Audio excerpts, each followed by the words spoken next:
For my final project, I created a pinball machine made out of one servo, one sonar sensor, and one photoresistor. This is the code I created in order to power the pinball machine.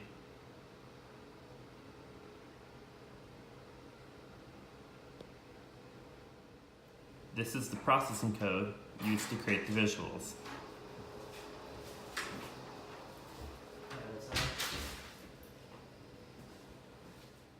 The game works by having a sonar sensor detect when the ball is released by the hold. It detects this by sensing when the chopstick is moved to a specific position, which allows the ball to be released and get hit by the servo motor.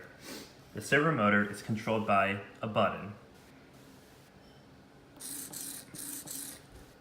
It allows it to swing a bat that goes from one distance to another in order to hit the ball into the hole covered by the photoresistor, which signals when you've won the game.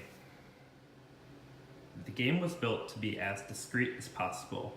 As you can see, there are no wires sticking out from the top and nothing that can be impacted besides the sonar sensor by the course of the game.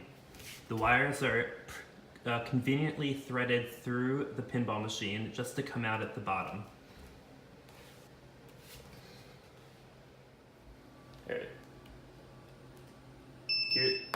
Here's the game being run.